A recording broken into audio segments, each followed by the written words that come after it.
Chosen one, only 5 minutes left. God is shouting, I warned you IT was coming. It's literally, stop. Just stop whatever you're doing right now. I need you to hear this, not just listen to it, hear it. Something is about to shift in your life. And I don't mean that in a vague, feel-good kind of way. I mean there is a specific reason you landed on this video at this exact moment, on this exact day. You didn't find this. This found you. And before the next 5 minutes are over, you're going to understand something about yourself that you've been too afraid to say out loud. Because God, the universe, the divine, whatever name feels true in your heart, has been trying to get your attention for a long time now. And lately, the messages aren't gentle anymore. They're loud, they're urgent. They feel like a hand grabbing your shoulder and saying, wake up. It's time. Can I be honest with you about something? You've been tired in a way that sleep doesn't fix. You've been lonely in rooms full of people. You've been smiling at the right moments and falling apart in the quiet ones. And somewhere deep inside you, there's this feeling you haven't been able to shake, this sense that your life was supposed to look different by now. Maybe you thought you'd be further along. Maybe people who started after you seem to be sprinting ahead while you feel stuck in wet concrete. Maybe you've prayed, you've worked, you've waited, and you're starting to quietly wonder if God forgot your name. You haven't lost faith, but faith has never felt more fragile than it does right now. And here's what no one tells you about that place, that specific, painful, in-between place you're in right now. That place isn't a punishment. That place is a preparation. The pressure you feel isn't God abandoning you. It's God equipping you. But before we get to that, I need to walk you through something. Because there are signs. Clear, specific signs that God is not just speaking to you, He is shouting. And once you see them, you cannot unsee them. You've been feeling restless for no logical reason. You have a roof over your head. You have people who love you. By the world's checklist, things should feel okay.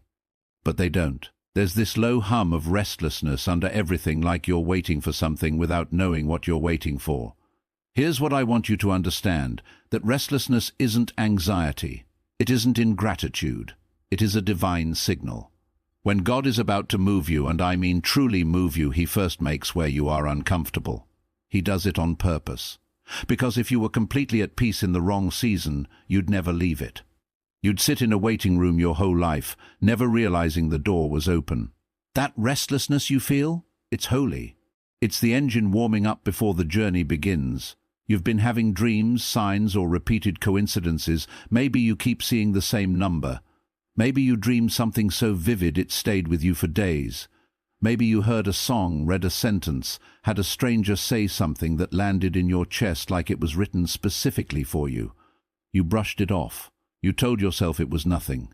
But you didn't fully believe that, did you? God speaks in patterns.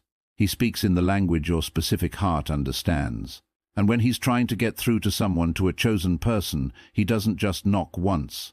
He knocks through your dreams, through a song on the radio, through a stranger's words, through a moment of silence that somehow says everything. You're not imagining it. You're receiving it.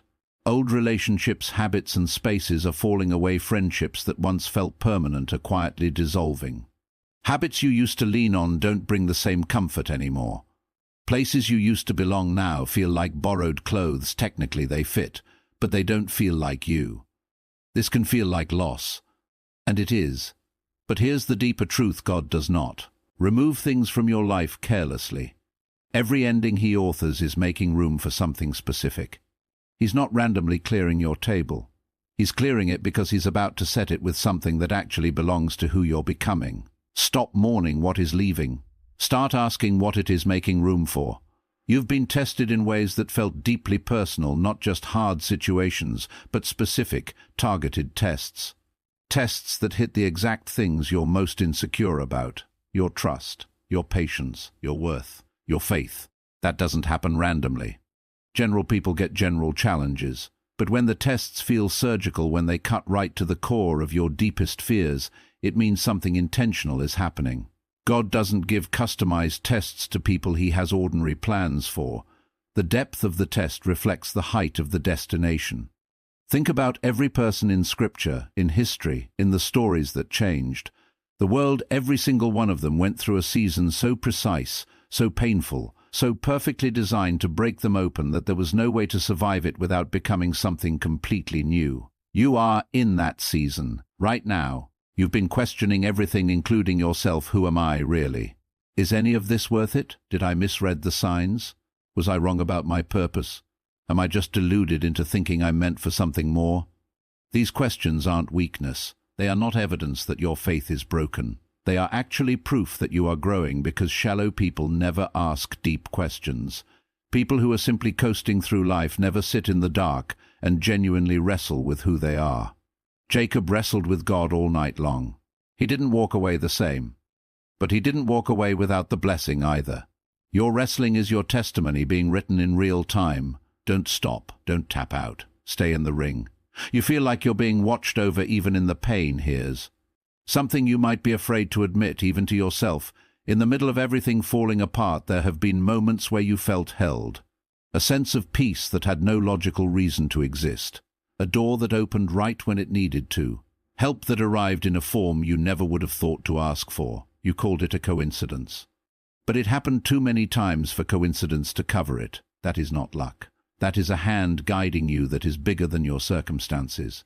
And the fact that you can feel it even faintly, even through the noise and the pain and the doubt, means the connection is still there. It was never severed.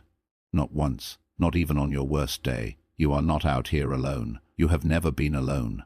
Not for a single moment of your entire life. Something inside you knows, even when logic disagrees. There's a knowing that lives deeper than logic. Deeper than what you can explain to other people. A quiet, steady voice underneath all the noise that says, "This isn't the end of your story. You haven't peaked. This setback isn't the final word. Something is coming that will make all of this make sense." You've tried to silence that voice. You've tried to be realistic. You've let other people's doubt talk louder than your own knowing, and still it's there, still whispering, still steady. In the spiritual world, that is called discernment, and it is one of the rarest, most precious gifts given to a chosen person. The world will try to convince you it's delusion, but the world cannot see what God has written over your life. Protect that knowing. It is not naive, it is prophetic. The wait has been long enough that you've considered giving up. This might be the hardest one. Because giving up doesn't always look dramatic. Sometimes it looks like quietly deciding to want less, to dream smaller, to stop expecting the thing you once prayed for with everything you had, to protect yourself from disappointment by lowering the ceiling before God can. And I need to say this to you with all the gentleness I have. Please don't. Please do not give up 5 minutes before the miracle. Please do not sign a peace treaty with smallness when abundance is still on the way. The enemy of your destiny doesn't show up with a red face and obvious tactics. He shows up with exhaustion, with the quiet suggestion that maybe you were wrong, with the slow, grinding pressure of time passing without visible results. The fact that you're still here, still watching, still seeking, still fighting even when it doesn't look like fighting means you have not given up. Your presence is your persistence. And God honors that more than you know. You are being prepared, not punished. I want you to sit with this one. Really sit with it. Preparation and punishment feel identical from the inside. They both hurt. They both involve restriction, loss, waiting, uncertainty. The person being refined in fire and the person being burned are both in flames. The difference isn't the experience, it's the outcome. God does not refine people he plans to discard. He does not invest pain into futures that have no purpose. He does not build the pressure in a vessel he isn't planning to use. Every limitation you're facing right now is forming something specific in you. Patience that will hold weight. Faith that won't shatter under pressure. Humility that will keep you grounded when the elevation comes. Character that matches the calling, because without it, the blessing would destroy you instead of fulfilling you. You are not in a punishment cell. You are in a preparation room. And the preparation is almost complete. God is shouting because the door is about to open. Here is the urgent truth, the one this entire video has been building toward. God doesn't shout at people he's discarded. He doesn't send signs and dreams and restlessness and synchronized timing to someone he's given up on. The noise in your spirit right now, the urgency, the pressure, sense that something is about to happen that is not anxiety. That is God saying, get ready. Not in a year, not when you feel more prepared, now. The door you have been standing in front of, the one you've knocked on, prayed over, wept against, is about to open. And when it does, you need to be ready to walk through it without hesitation, without looking back, without apologizing for how long it took or how much it cost. Because on the other side of that door is the version of your life that was always supposed to exist. The purpose, the peace, the relationships, the impact, the fullness. It was never cancelled. It was never given to someone else. It was preserved for you. For this moment, I want to close by saying something to you directly, not to everyone watching to you. You have carried things that no one gave you credit for. You have survived seasons that would have ended other people. You have kept going on days when giving up would have been easier, cleaner, and completely understandable. And you did it without a standing ovation. You did it without anyone knowing how close to the edge you actually were. That is not ordinary. That is not something everyone can do, and it did not go unseen. There is a theology of the chosen that the world doesn't teach. It says that the people who are called to carry the most are first called to survive the most. Not because God is cruel, but because you cannot pour from an empty vessel. You cannot lead people out of places you've never been. You cannot speak to the broken with authority if you've never been broken yourself. Your pain has been your curriculum. Your waiting has been your training. Your survival has been your credential. And now, right now, the season is shifting. So here is what I'm asking you to do. Not for me, for yourself. Stop apologizing for believing in what God put in your heart. Stop shrinking to make people comfortable who were never meant to go where you're going. Stop treating your faith like a secret you have to defend. And stop measuring God's timeline by your own impatience. Instead, go back to the thing He told you before the world got loud. The dream before people talked you out of it. The call before rejection made you cautious. The version of yourself you were before disappointment made you smaller. That person wasn't naive. That person was right, and they're still in there, a little tired, a little battle-worn, but still burning. Still knowing, still chosen. You didn't arrive at this video by accident. You were sent here. And now that you've heard what you needed to hear, what you've been needing to hear for a long time, the question is simple.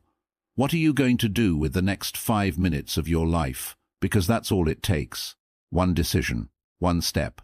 One moment where you choose to believe again, fully, recklessly, without a backup plan, and everything changes. God is not whispering anymore. He is shouting, and you heard Him. If this message reached something in you that you've been trying to protect, something deep, something real, don't let it go. Subscribe so we can keep building this together. Every week we go deeper. Every week we choose to heal instead of hide. You belong here. See you in the next one.